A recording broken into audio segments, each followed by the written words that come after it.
नमस्कार दोस्तों, एग्रीविल agriculture academy के ऑनलाइन प्लेटफॉर्म में आपका हार्दिक स्वागत है, अभिनंदन है। दोस्तों, जैसा कि आपको पता है, अपने एग्रीविल एग्रीकल्चर एकेडमी पर यूपी एजीटीए का बैच चल रहा है। तो उसी के लिए आज हम आपको पढ़ाने वाले हैं कंप्लीट मैंगो कल्टीवेशन। दोस्तों, अगर आपने यूपी एजीटीए का सिलेबस देखा होगा तो लगभग सभी टॉपिक्स उसमें बारीकी से कवर किए गए हैं। तो आपको मेजर क्रॉप्स लगभग 15-20 मेजर क्रॉप्स पढ़नी होंगी।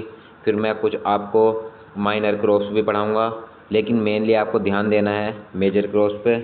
तो दोस्तों, आज हम आपको पढ़ाने वाले हैं मैंगो कल्टीवेशन, आम की खेती। तो दोस्तों, जनरली आप सभी को पता है कि मैंगो का जो साइंटिफिक नेम है वो क्या होता है, मैंजीफेरा इंडिका। ठीक है, इसकी फैमिली क्या होती है, एनाकार्डियेसी इसकी फैमिली होती है। और इसकी एक विशेषता होती है कि एनाकार्डियेसी फैमिली में एक मेंबर क्या आता है, एक आता है काजू। कौन आता है, काजू। तो एनाकार्डियेसी फैमिली का एक मेंबर है काजू। तो दोस्तों, इसकी जो एक रेजिन, एनाकार्डियेसी फैमिली की रेजिन केनल क्या है, एक इम्पोर्टेंट फीचर है। अगर आपसे क्वेश्चन पूछा जाए कि रेजिन केनल किस फैमिली का इम्पोर्टेंट कैरेक्टर है, तो एनाकार्डियेसी का है। दोस्तों, अगर क्रोमोजोम नंबर की बात करें तो 2n बराबर, ये यहाँ दोस्तों आप सही कर लेना, 2n बराबर 4x। ये क्या है, 4x, यानी कि मैंगो क्या है, टेट्राप्लॉइड है। टेट्राप्लॉइड मतलब अगर हम बात करें तो 4x बराबर 40। और बेसिक क्रोमोजोम नंबर की अगर मैंगो की बात करें तो बेसिक क्रोमोजोम संख्या कितनी होती है, x बराबर 10। दोस्तों, किसी भी क्रॉप्स में बेसिक क्रोमोजोम संख्या जो होती है वो चेंज नहीं होती, तो आपको ध्यान रखना है। अगर आपसे मैंगो में पूछा जाए क्रोमोजोम संख्या कितनी होती है, तो आपको बताना है 40। बेसिक क्रोमोजोम संख्या पूछी जाए तो आपको बताना है 10। और आपसे ऑक्टाप्लॉइड बताई जाए तो ऑक्टाप्लॉइड में आपको लगाना है 80। केवल आपको 10 का मल्टीप्लाई करते जाना है। एक्स पूछे तो 10, 2x पूछे डिप्लॉइड तो 20, ट्रिप्लॉइड पूछे तो 30, टेट्राप्लॉइड पूछे 40, ऑक्टाप्लॉइड पूछे तो 80। इसी तरीके से दोस्तों, ऑक्टाप्लॉइड आम की जितनी मोस्टली वैरायटी हैं वो टेट्राप्लॉइड हैं, लेकिन आम की एक ऑक्टाप्लॉइड वैरायटी है जिसका नाम क्या है, विलाई कोलम्बन। तो विलाई कोलम्बन की जो वो है 8x बराबर 80 क्रोमोजोम संख्या होती है विलाई कोलम्बन में। अगर आम के क्षेत्रफल की बात करें, किसकी बात करें, आम के क्षेत्रफल की, तो दोस्तों आम का जो उत्पादन है लगभग 56% कहाँ होता है, भारत में होता है, भारत में। और आम प्रोडक्शन में भारत क्या है, प्रथम स्थान पर है विश्व में। तो अगर बात करें आम उत्पादन की, मैंगो प्रोडक्शन की, तो भारत में क्या दोस्तों, आप जैसे हरिद्वार से दिल्ली के बीच में जाओगे तो जितना अपना वेस्ट यूपी हरियाणा और ये पश्चिमी उत्तर प्रदेश पंजाब का एरिया है, वहाँ आपको मोस्टली मैंगो के बहुत सारे बगीचे मिलेंगे। महाराष्ट्र की तरफ बहुत ज़्यादा मिलेंगे, लखनऊ के आसपास आपको आम काफ़ी देखने को मिलेगा। तो 56% एरिया आपका क्या है, मैंगो का है। यहीं आपका क्वेश्चन बनेगा कि सबसे ज़्यादा प्रोडक्शन किस फसल फ्रूट का होता है। तो अगर इंडिया में बात करें तो प्रोडक्शन दोस्तों ध्यान रखना आपको बनाना का होता है, तो प्रोडक्शन बनाना का होता है। और अगर एरिया की बात करें तो एरिया सबसे ज़्यादा किसका है, मैंगो का है। आम उत्पादन में बात करें दोस्तों तो उत्तर प्रदेश का क्या है, फर्स्ट पोजीशन पे कौन आता है, उत्तर प्रदेश आता है। अगर बात करें यूपी की, तो यूपी कुल मैंगो प्रोडक्शन का लगभग 40% तक क्या करता है दोस्तों, उत्पादन करता है। पूरे भारत का लगभग 40% उत्पादन कौन करता है, मैंगो करता है। अगर बात करें मैंगो की, तो दोस्तों ये जनरली सभी को पता है कि मैंगो क्या, फलों का राजा कहा जाता है और भारत का राष्ट्रीय फल भी कहा जाता है। अब दोस्तों देखिए, मैं आपको कुछ इंपॉर्टेंट क्वेश्चन यहाँ बता देता हूँ। मैंगो के कुछ कॉमन नेम आपको याद करने हैं। किंग ऑफ ट्रॉपिकल फ्रूट क्या कहा जाता है इसे, किंग ऑफ ट्रॉपिकल फ्रूट क्या कहा जाता है, किंग ऑफ ट्रॉपिकल फ्रूट। ठीक है। अगर सेकंड इसकी बात करें हम, तो सेकंड मैंगो का कॉमन नेम क्या है, नेशनल फ्रूट ऑफ इंडिया। क्या है, नेशनल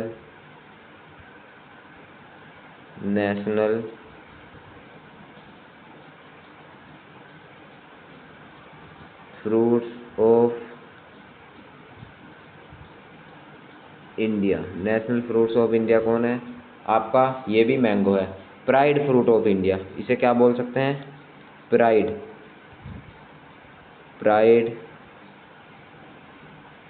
फ्रूट्स ऑफ इंडिया। ठीक है, pride fruits of India. National fruits of India, king of tropical fruit. बात करें तो हिंदुस्तान फ्रूट ऑफ इंडिया, क्या बोल सकते हैं? Hindustan fruit of India.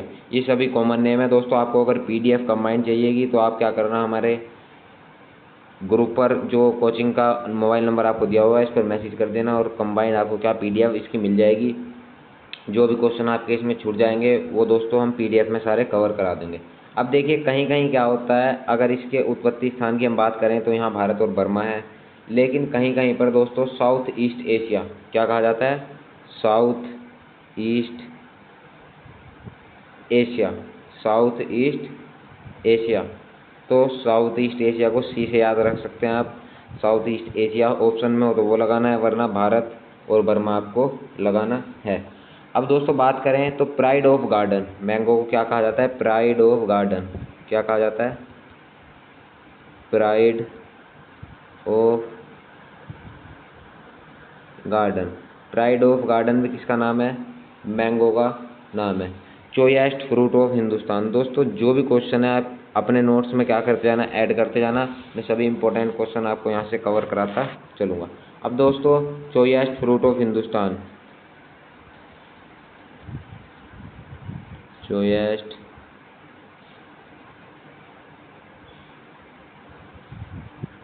Fruits of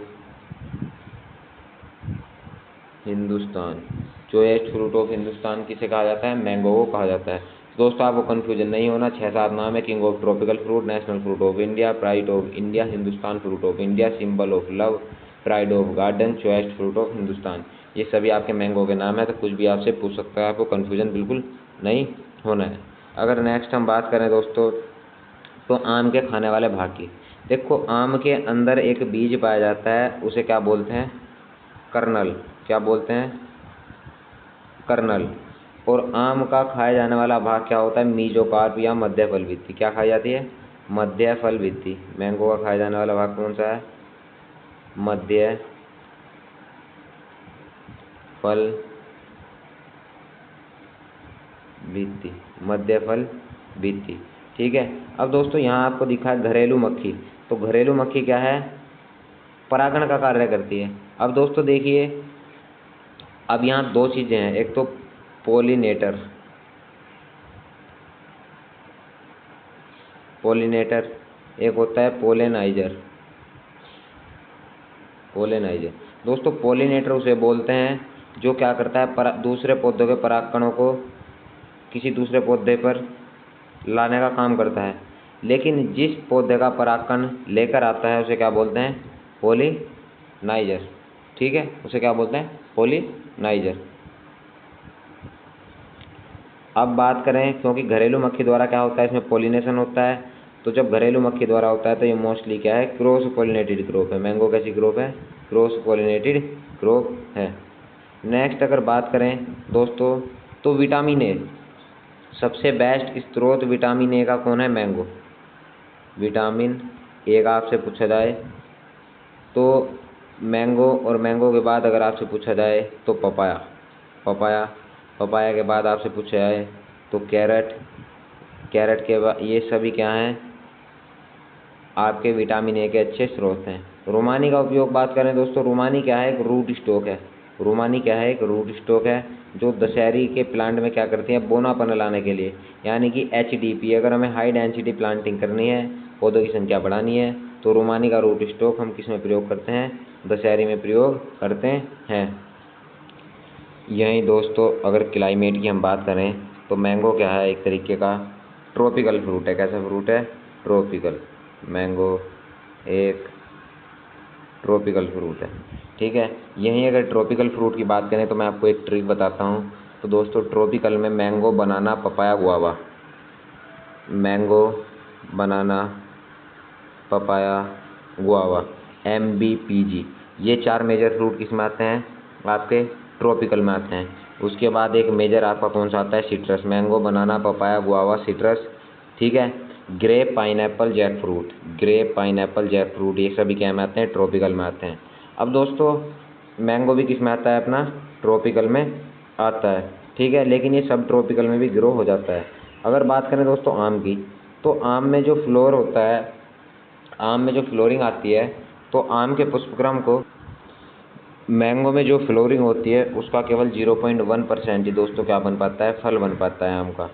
दोस्तों आप देखिए कि आम का पूरा जो पेड़ होता है वो फल से लदा रहता है, और केवल तब लदा रहता है जब 0.1% फूल का ही केवल फल बन पाता है। देखिए दोस्तों, इसका मतलब ये है कि आम फ्रूटिंग बहुत ज़्यादा कर सकता है, लेकिन 0.1% कंडीशन ही उसके लिए क्या रहती है, सेफ़ रहती है, क्योंकि ज़्यादा अगर फ्रूटिंग होगी तो उसकी क्या हो जाएगी, फ्रूट की क्वालिटी भी अच्छी नहीं रहेगी। अगर बात करें दोस्तों एक क्लस्टरिंग और झुमका रोग क्या होता है, क्लस्टरिंग और झुमका की आम में समस्या बहुत ज़्यादा पाई जाती है। मतलब कि आम का जो पुष्पक्रम है वो चिपक जाता है, आपस में उसका क्या बन जाता है, गुच्छा बन जाता है। ये समस्या आम में कम तापमान के कारण होती है, और अच्छा पोलिनेशन ना हो उसके कारण होती है। और अगर अच्छा निषेचन ना हो, अच्छा पोलिनेशन ना हो, अच्छा टेम्परेचर कम हो, तो ये समस्या आम में बन जाती है। तो आपसे क्वेश्चन पूछ सकता है कि झुमका क्लस्टरिंग की समस्या मैंगो में किस कारण बन सकती है, तो कम तापमान के कारण, अनुचित परागण और खराब निषेचन के कारण बन सकती है। अगर बात करें कुल उत्पादन में, तो दोस्तों उत्पादन में जो है वो आंध्र प्रदेश टॉप पर है। मैंने बताया था आपको एरिया में उत्तर प्रदेश, लेकिन कुल उत्पादन में आंध्र प्रदेश टॉप पर है, जबकि क्षेत्रफल में उत्तर प्रदेश टॉप पर है। अगर बात करें आंध्र प्रदेश, उत्तर प्रदेश, बिहार, कर्नाटक, महाराष्ट्र, पश्चिम बंगाल भारत का केवल 82% क्या करते हैं, योगदान करते हैं, जिनमें से आंध्र प्रदेश प्रोडक्शन में, उत्तर प्रदेश एरिया में, और उसके बाद बिहार, कर्नाटक, महाराष्ट्र, पश्चिम बंगाल, गुजरात आदि 5 राज्यों में आम बड़ी मात्रा में उगाया जाता है, इसका कल्टीवेशन किया जाता है। अगर बात करें सॉइल क्लाइमेट की, दोस्तों वैसे सॉइल क्लाइमेट से क्वेश्चन तो नहीं बनते, लेकिन फिर भी आपको पढ़ाना सभी को ज़रूरी है। पता नहीं कितने दिन बाद वैकेंसी आई है, कहाँ से क्वेश्चन आपका बन जाए। अगर आम की बात करें, तो आम के लिए खराब जल निकास वाली काली मिट्टी को छोड़कर, दोस्तों देखिए ये इम्पोर्टेंट बात है कि आपको ये याद रखना है कि काली मिट्टी जो है वो आम के लिए सूटेबल नहीं है, बहुत नुकसानदायक है। बाकी किसी भी तरह की सॉइल में क्या कर सकते हैं, आम को आसानी से उगा सकते हैं, ठीक है। अगर बात करें पीएच मान के अकॉर्डिंग, तो 7.5 से अधिक पीएच वाली मिट्टी में क्या करते हैं, आम अधिक प्रदर्शन नहीं करते। इसका मतलब दोस्तों ये है कि देखिए जो आपका ये पीएच में पैमाना है, पीएच पैमाने में 7.5 से ऊपर जो भी होगा वो क्या होगा, क्षारीय प्रवृत्ति। कैसी प्रवृत्ति होगी, क्षारीय प्रवृत्ति। तो दोस्तों इसका मतलब ये है कि नॉर्मल जो पीएच होता है 6.5 से 7.5 तक आम आसानी से ग्रो कर जाता है, लेकिन 7.5 से पीएच अधिक होने पर आम में क्या कंडीशन अच्छी आम के लिए नहीं होती। आम की बात करें तो दोस्तों मैं बता चुका हूँ, आम क्या है, ट्रॉपिकल फल है, और सब ट्रॉपिकल में भी आम को ग्रो किया जाता है, लेकिन समुद्र तल से 1100 मीटर की ऊंचाई तक इसे क्या कर सकते हैं, उगा सकते हैं। देखिए दोस्तों यहाँ बात समझने वाली है कि आम की बात करें तो ट्रॉपिकल फल है, इसे सब ट्रॉपिकल में भी ग्रो कर सकते हैं, और समुद्र तल की ऊंचाई से लगभग 1100 मीटर की ऊंचाई तक क्या कर सकते हैं, हम इसे उगा सकते हैं। ये सभी क्वेश्चन आपके इम्पोर्टेंट हैं, और दोस्तों कोई भी क्वेश्चन को आपको हल्के में छोड़कर नहीं चलना है, सभी को क्या करना है, अच्छे से कवर करके 2-3 बार रिवीजन करके आप जाओगे। तो इसके अलावा आपको कोई भी मैंगो की क्लास लेने की आवश्यकता नहीं होगी। ये क्लास थोड़ी लंबी हो सकती है, लेकिन सारा कुछ आपको इसमें कवर करा देंगे। दोस्तों अगर बात करें आम के लिए कुछ कंडीशन होती हैं, तो आम का अगर क्या है, आपका फूल आ रहा है, आम का क्या रहा है, फूल आ रहा है, तो अधिक नमी नहीं होनी चाहिए, वर्षा नहीं होनी चाहिए, और पाला नहीं होना चाहिए। ये 3 कंडीशन क्या करती हैं, मैंगो के फूल की कंडीशन को ख़राब कर देती हैं। अब दोस्तों ये इंपॉर्टेंट क्वेश्चन, इसके लिए बेस्ट टेम्परेचर पूछा जाता है, तो 24 से 27 डिग्री सेल्सियस क्या है, मैंगो के लिए बेस्ट टेम्परेचर है। 24 से 27 डिग्री सेल्सियस जो है वो मैंगो के लिए बेस्ट टेम्परेचर है, और इसी पर क्या करते हैं, इसी पर अच्छे से क्या मैंगो का कल्टीवेशन होता है। अगर बात करें वर्षा की, तो 25 सेंटीमीटर से 250 सेंटीमीटर के बीच 25 से 250 सेंटीमीटर वार्षिक वर्षा जहाँ होती है वहाँ इसकी खेती क्या की जाती है, आसानी से की जाती है। अगर बात करें दोस्तों आम की वैरायटी की, तो आम की बहुत ज़्यादा वैरायटी हैं, लेकिन जो इम्पोर्टेंट हैं वो आपको यहीं कराने का प्रयास करेंगे, कोशिश करेंगे अधिक से अधिक आपकी वैरायटी यहाँ कवर करा दें। अगर भारत की बात करें तो लगभग 1000 तरीके की आम की वैरायटियाँ भारत में पाई जाती हैं। दोस्तों आपने देखा होगा जैसे हमारा उत्तर भारत में मैंगो स्टार्ट होता है। तो सबसे पहले आपका मैंगो के अलग अलग वैरायटी पकती हैं। सबसे लेट पकती है चौसा, सबसे जल्दी पकती है दशहरी, और दशहरी के बाद सब अपने क्रमानुसार फिर पहले देसी पकती है, देसी के बाद दशहरी, दशहरी के बाद चौसा, क्रमानुसार पकती हैं। भारत में लगभग 1000 वैरायटी का आम पाया जाता है, और ये ओपन पॉलिनेशन के कारण इतनी वैरायटी क्या हो गई हैं, विकसित हो गई हैं। ओपन पॉलिनेशन क्या है दोस्तों, जैसे भारत में बहुत तरीके के आम के पौधे पाए जाते हैं अलग अलग वैरायटी के। अब यहाँ क्या आई, घरेलू मक्खी आई, उसने क्या किया, यहाँ के पोलन लिए और किसी नई जगह क्या कर दिए, इस्टेब्लिश कर दिए, तो वो नई तीसरी वैरायटी तैयार हो गई। उसे ही कहा जाता है कि ये खुले परागण के परिणाम स्वरूप बहुत सारी वैरायटीज़ की तैयार हो गई हैं। अब इसकी इम्पोर्टेंट वैरायटी की अगर बात करें तो इम्पोर्टेंट वैरायटी इसकी है मल्लिका। इसकी इम्पोर्टेंट वैरायटी कौन सी है, मल्लिका। तो दोस्तों इसके क्रॉस भी पूछ सकता है और इसकी विशेषताएं भी आपसे पूछ सकता है। तो मल्लिका का जो क्रॉस है ND, दोस्तों इसे ऐसे याद रखेंगे, M से मल्लिका, MND, तो MND से आप इसे याद रख सकते हैं। मल्लिका का क्रॉस क्या है, नीलम और दशहरी। वहीं इसके क्रॉस उल्टे की बात करें तो मल्लिका का उल्टा जो है वो कौन सा है, आम्रपाली। आम्रपाली की अगर बात करें ADN, इसे किससे याद रख सकते हैं, अडानी, अडनी से इसे याद रख सकते हैं। और ध्यान रखना है कि मल्लिका के जो पेरेंट्स हैं वो बिल्कुल उल्टे हैं, किससे, आम्रपाली से। तो आम्रपाली के भी आपको क्या करना है दोस्तों, इनमें कन्फ्यूजन नहीं रखना है, क्योंकि आपसे ऐसी वैरायटी एग्जाम में पूछी जाएगी जो कन्फ्यूजन आपको पैदा करे।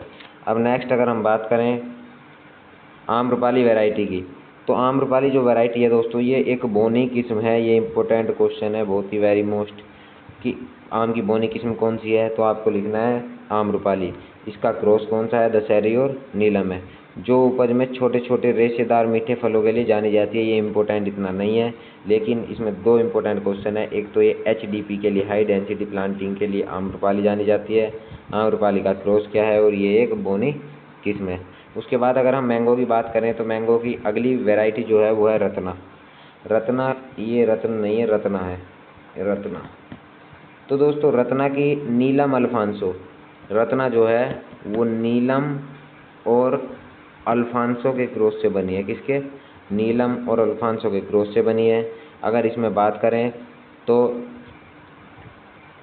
विशेषता केवल आपको क्या करना है, इसका क्रॉस याद रखना है। क्या करना है, क्रॉस याद रखना है, ठीक है। स्वीट वैरायटी है। नेक्स्ट इसकी वैरायटी की बात करें तो अर्का अनमोल। कौन सी वैरायटी है, अर्का अनमोल। दोस्तों इसकी इम्पोर्टेंट फीचर है कि इसमें आकर्षक रंग पाया जाता है। किसमें, अर्का अनमोल में क्या पाया जाता है, आकर्षक रंग पाया जाता है। उसके पेरेंट्स की बात करें तो अल्फांसो और जनार्दन प्रसाद। दोस्तों ये पसंद नहीं है, जनार्दन प्रसाद है, जनार्दन प्रसाद।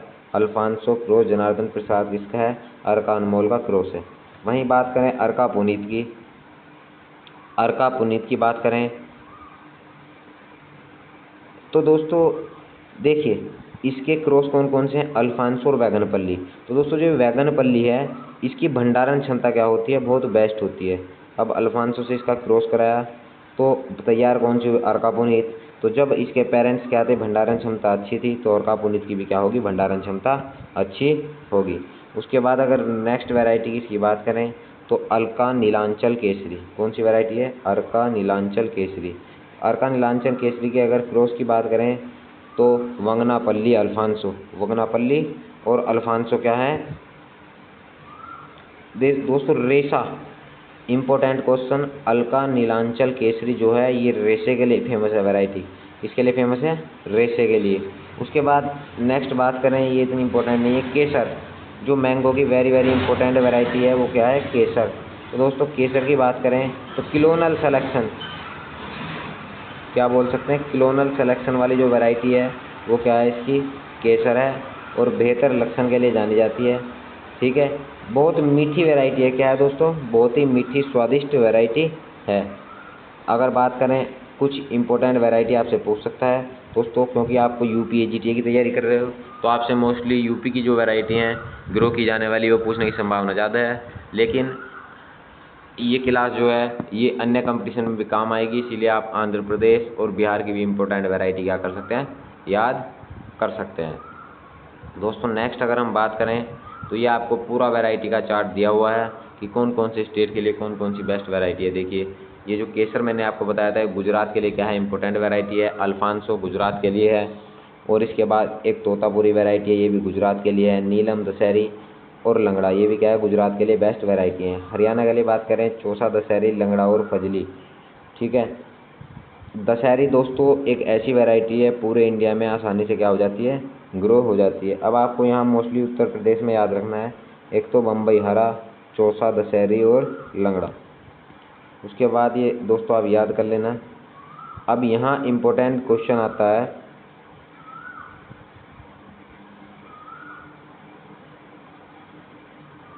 हाँ देखिए दोस्तों कि आंध्र प्रदेश ये दिखाया गया है इसमें, आम कब कब भारत में क्या होता है, उपलब्ध रहता है। तो दोस्तों पहले हम पढ़ेंगे उत्तर प्रदेश।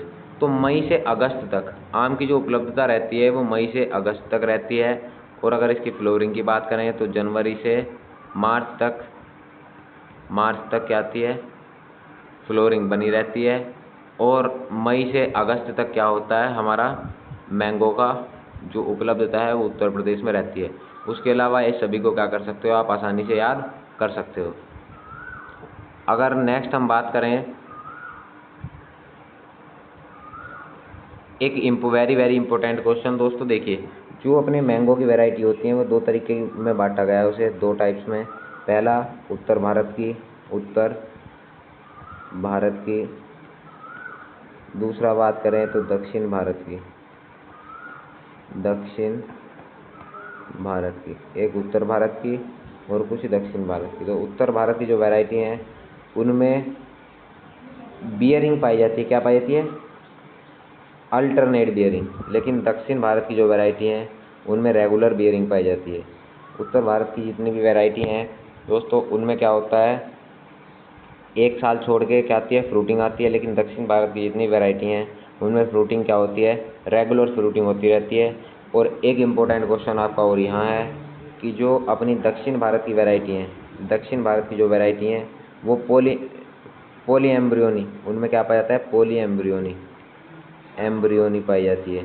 यानी कि एक सीड से बहुत सारे क्या कर सकते हैं, हम पौधे तैयार कर सकते हैं। अगर वहीं बात करें उत्तर भारत की, तो उत्तर भारत की जितनी वैरायटी होती हैं उनका प्रोपोगेशन मोस्टली किसके द्वारा किया जाता है, वेजिटेटिव के द्वारा क्या किया जाता है, प्रोपोगेशन किया जाता है। लेकिन जो दक्षिण भारत की होती हैं उनमें क्या ट्रू सीड पाया जाता है, क्या पाया जाता है, ट्रू सीड पाया जाता है। अब कुछ वैरायटियों को हम यहाँ डिटेल में आपको दिखाई दे रही होंगी। देखिए दोस्तों ये अल्फांसो वैरायटी है। इसके बाद ये तोतापरी मैंने बताया था गुजरात में फेमस है, बोगनपल्ली। इसके बाद ये दशहरी, वेरी इंपॉर्टेंट वैरायटी, सभी जगह ग्रो की जाती है। हिमसागर, केसर, लंगड़ा, और लंगड़ा के बाद ये अंबिका वैरायटी है। यहीं अगर बात करें अल्फांसो की, तो दोस्तों अल्फांसो के एरिया की अगर बात करें तो अल्फांसो मुख्य रूप से महाराष्ट्र के रत्नागिरी क्षेत्र में पाई जाती है। कहाँ पाई जाती है, महाराष्ट्र के रत्नागिरी क्षेत्र में पाई जाती है। इसके फल के साइज की बात करें तो 250 ग्राम का फल होता है। ठीक है। और एक इम्पोर्टेंट क्वेश्चन कि स्पंजी ऊतक के प्रति क्या है, ये संवेदनशील है। संवेदनशील किसके प्रति है, स्पंजी ऊतक के प्रति, अल्फांसो। ठीक है। अब नेक्स्ट बात करते हैं हम किसकी, बोगनपल्ली की। किसकी बात करते हैं, बोगनपल्ली की। तो व्यापक रूप से क्या है, जल्दी पकने वाला आम, अर्ली मैच्योर वैरायटी जो है वो वागनपल्ली है। और मुख्य रूप से आंध्र प्रदेश में ये वैरायटी उगाई जाती है।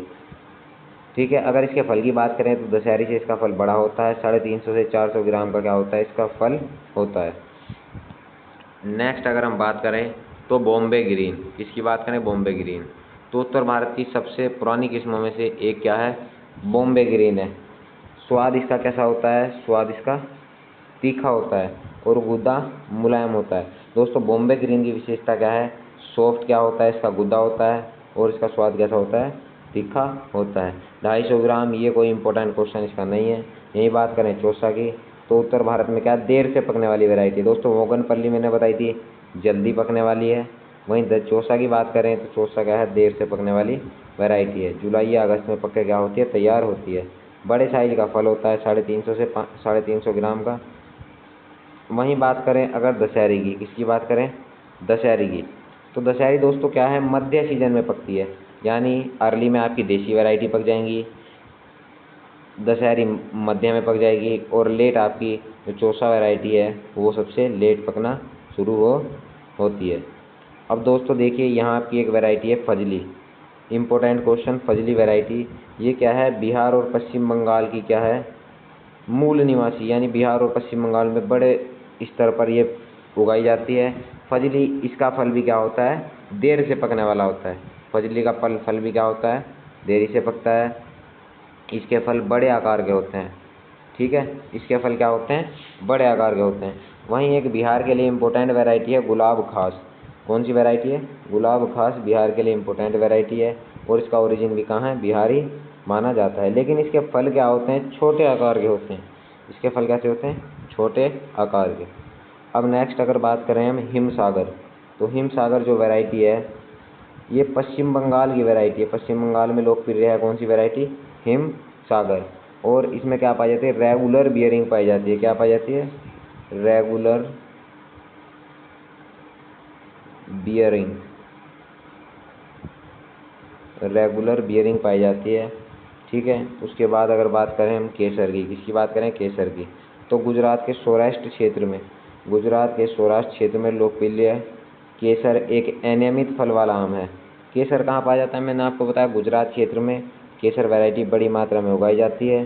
ठीक है, तो आपसे इम्पोर्टेंट क्वेश्चन पूछेगा, ये फालतू क्वेश्चन नहीं पूछेगा। इसके बाद प्रसंस्करण के लिए दोस्तों, प्रोसेसिंग के लिए क्या है?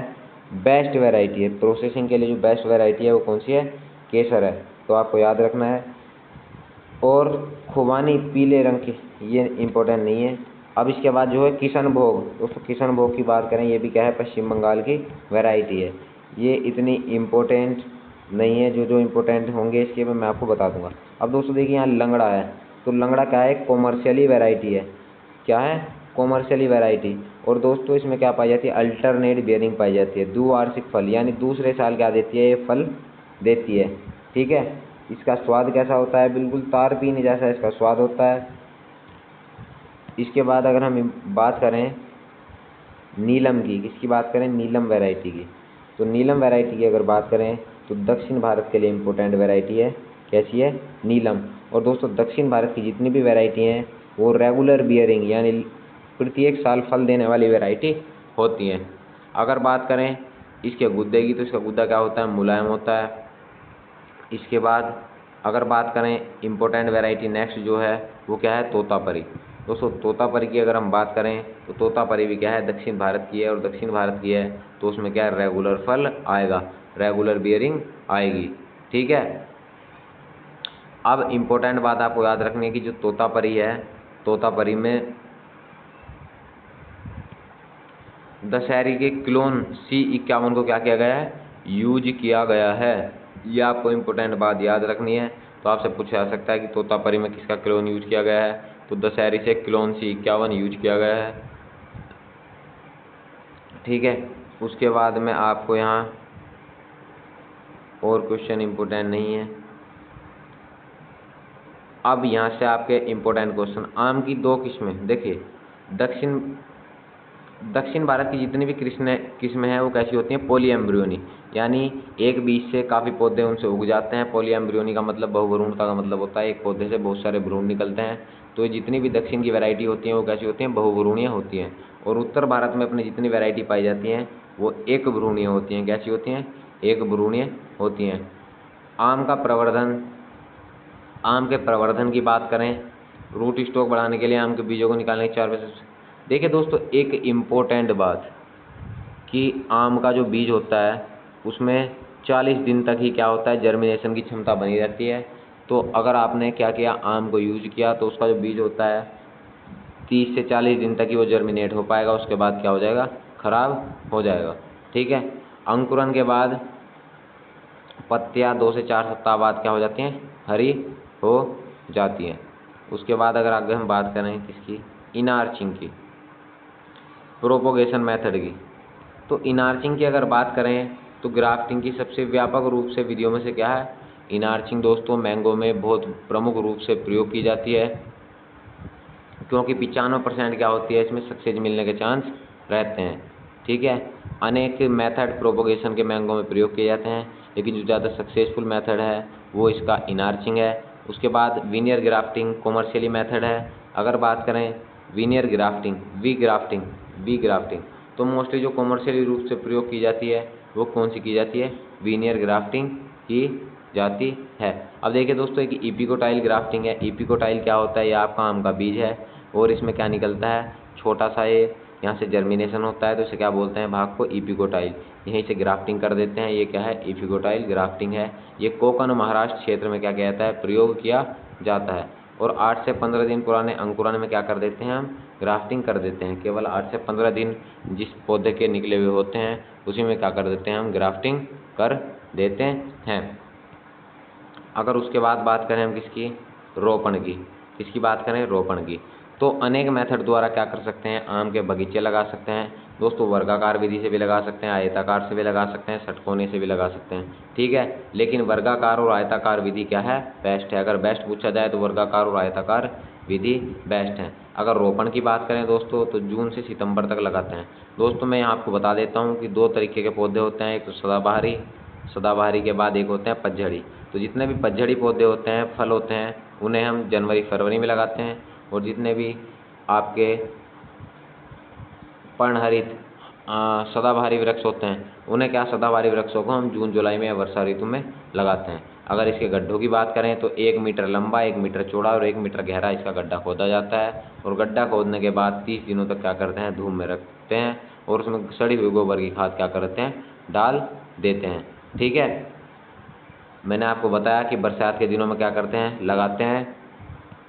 अब दोस्तों अगर बात करें मैंगो की, तो मैंगो में ग्राफ्टिंग बडिंग के बहुत सारे मेथड प्रयोग किए जाते हैं। अब देखिए, ये एक टॉपिक मैं अलग बनाऊंगा जिसमें डिटेल से क्या करूंगा? आपको ग्राफ्टिंग और बडिंग के बारे में बताऊंगा। यहाँ आपको सामने दिख रहा होगा दोस्तों, ये क्या है? आपका स्क्वायर मेथड है। स्क्वायर मेथड का मतलब होता है,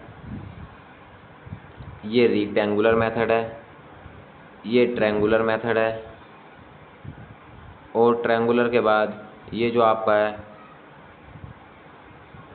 देखिए स्क्वायर का मतलब इन दोनों का डिस्टेंस भी सेम, इधर का भी सेम, इधर का भी सेम, इधर का भी सेम, ये क्या हो गया? स्क्वायर। इसमें आमने सामने का सेम, ये कैसा होगा? रेक्टेंगुलर। ये त्रिभुज, 3 पौधे मिलके क्या बना रहे हैं? त्रिभुज बना रहे हैं, त्रिभुजाकार।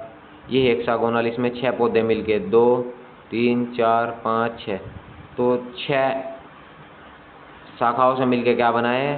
हेक्सागोनल बना है। उसके बाद अगर बात करें उच्च हाई डेंसिटी प्लांटिंग की, उच्च घनत्व रोपण को क्या बोलते हैं? High density planting. दोस्तों हाई डेंसिटी प्लांटिंग, आजकल आपने देखा होगा कि हम जो पुराने आम के पेड़ लगाते थे वो लंबे समय में क्या देते थे? फलों का प्रोडक्शन देते थे।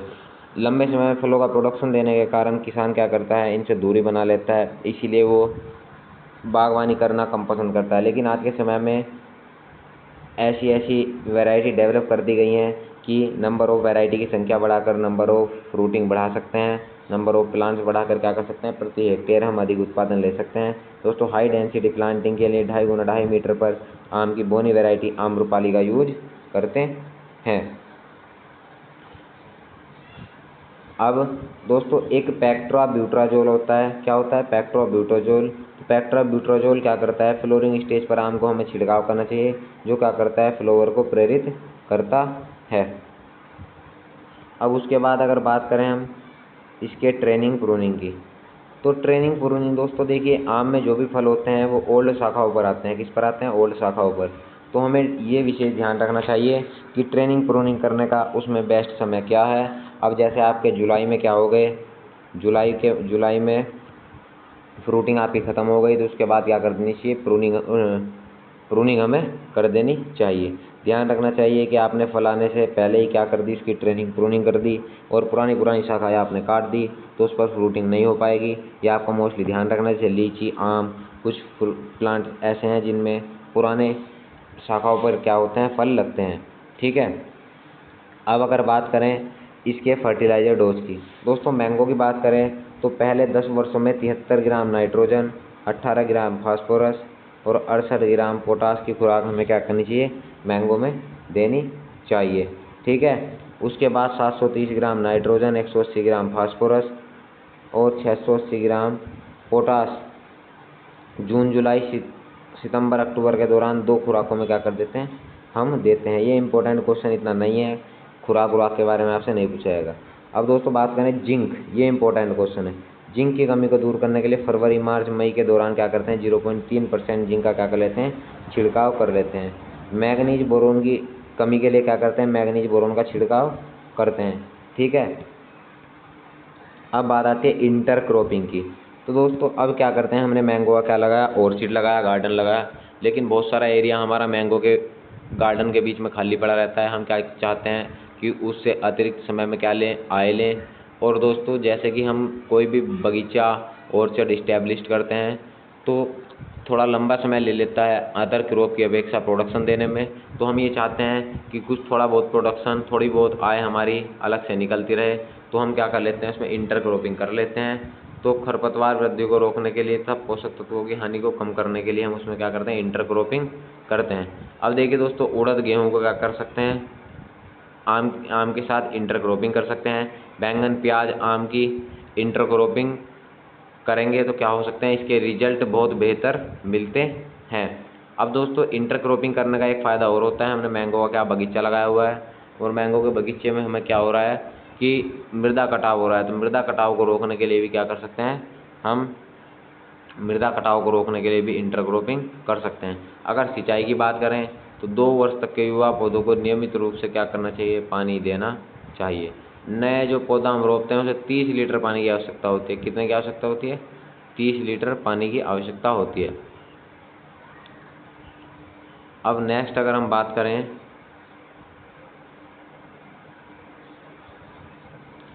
दोस्तों इंसेक्ट की, किसकी बात करें, मैंगो के इंसेक्ट की। तो दोस्तों एक तो mango hopper, very dangerous paste of mango. Mango का क्या है, बहुत डेंजरस पेस्ट है। तो इसके लिए हम मोनोक्रोटोफॉस या किसी भी इंसेक्टिसाइड का क्या कर सकते हैं, जो कि सिस्टमेटिक हो, छिड़काव कर सकते हैं। ठीक है, उसके बाद अगर बात करें तो एक क्या लगता है, मैंगो बग। तो मैंगो बग के लिए क्या करते हैं, अंतरालों पर खेत की जुताई करते हैं। क्योंकि दोस्तों क्या होता है, मैंगो बग के जो अंडे रहते हैं वो भूमि के अंदर रहते हैं, रहता पेड़ पे है लेकिन अंडे कहाँ देता है, भूमि में देता है। इसीलिए समय समय पर हमें क्या करते रहना चाहिए, सिंचाई वो जुताई खेत की करते रहना चाहिए। और हमें क्या करना चाहिए, जो भी हमारे तने हैं तो तने के चारों ओर पॉलीथीन की क्या लगा देते हैं, पट्टियाँ लगा देते हैं तथा ग्रीस लगा देते हैं, जिससे कि अगर मैंगो बग हमारे मैंगो के पेड़ के ऊपर चढ़ेगा तो वो क्या हो जाएगा, रपट के नीचे गिर जाएगा और उसका प्रभाव मैंगो के पौधे पर हमारे नहीं हो पाएगा। नेक्स्ट अगर बात करें तो दोस्तों एक डिजीज है इसकी, पाउडरी मिल्ड्यू, फफूंदी जैसी पाउडरी मिल्ड्यू डिजीज है। तो सल्फर का छिड़काव करके क्या कर सकते हैं, हम इसे दूर कर सकते हैं। एक नेक्स्ट वीडियो में बनाऊंगा फिजियोलॉजिकल डिसऑर्डर ऑफ मैंगो, बड़ा टॉपिक है दोस्तों, एक टॉपिक में पूरा मैं आपको कवर करा दूंगा। उसके बाद नेक्स्ट अगर बात करें तो एंथ्रेक्नोज के बाद बात करें तो फ्रूट ड्रॉपिंग, ये सारी समस्या पाई जाती हैं। ये डिटेल्स में मैं आपको नेक्स्ट वीडियो में पढ़ाऊंगा, क्योंकि लंबा टॉपिक हो जाता है, इसीलिए मैं सारी चीज़ें इसमें मेंशन नहीं कर पाया हूँ। अगर नेक्स्ट हम बात करें, उपज वगैरह इतनी इम्पोर्टेंट नहीं है।